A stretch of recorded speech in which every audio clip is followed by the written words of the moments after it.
It's a war zone out there. They're destroying the city. I'm trying to help here. Don't say another word. Come on.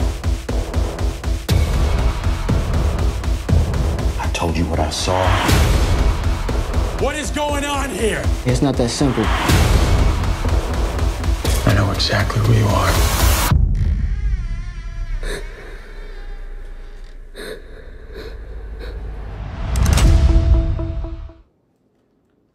My man. How you doing? Doing great, man. Good Always to see you. good to see you, man. Yeah, you know, yeah. it's been good to just see you just keep rising and Oh, everything thank you, else. man. Thank you. I know we in Detroit, the home of Motown. But before we start this interview, I gotta see if you know this. Sweet mama. See, this man is real Nigerian. Sweet man. mama, yeah. So I gotta ask, man, you got Nigerian parents. Yes. How did they let you be an actor? Seems like they always pushing engineer, this, that. How was it growing up, and how did you like break out of the traditional, you know, things that parents The thing push? you don't realize about Nigerians is the same thing I realize of now being in Detroit. Yeah. Is that, you know, there's speculations, but they're very, very colorful people and complex people, and my mum and dad don't have a problem with it. Yeah. You know, my dad's favorite actor is Bruce Willis, because they lost their hair around the same time. so my dad didn't mind me being in a few films. So, but you do the whole thing: jollof rice, pepper soup, all that. The whole shebang. Plantain. You forgot about the plantain. I need my jollof rice without plantain. Yes, for sure. This movie, man. I think I hear when reading these articles that you spoke on it. It meant a lot to you to kind of like get into this character and kind of delve into this genre of topics. Yeah. Can you talk a little about that?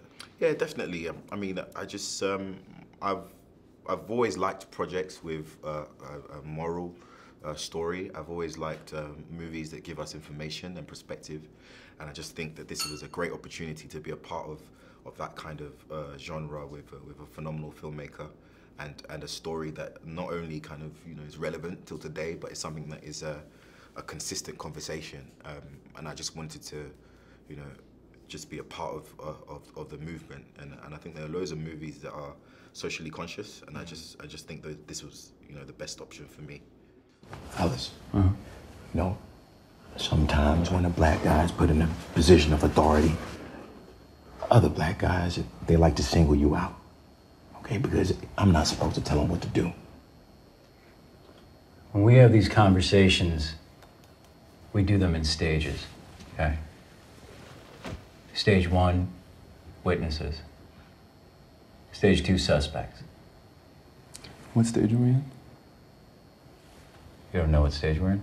No, could you specify for me? Yeah, we're in stage 2. You're a suspect. There's all of these things that happen in America with, because I know this is back in the day, but it points to a lot of the angst that the black community has with police here.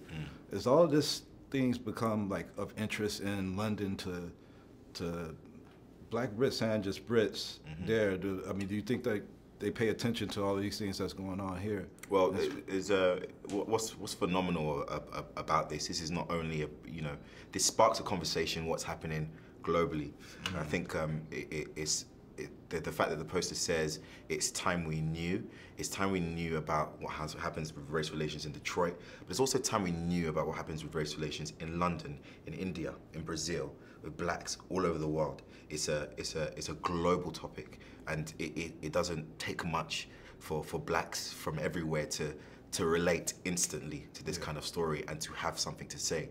So it's not far-fetched, America. Like, it's not far-fetched, but unfortunately it's very loud right now in the United States, and it's not the best situation. All right, last thing, we in Detroit. You gotta give me your favorite Motown group of all time. Oh, my favorite Motown group. Or artist. Or artist, Marvin Gaye. Marvin Gaye? Yeah. Hey, you can't lose with that, man. Yeah, I can't lose with that. Thank you, All mate. right,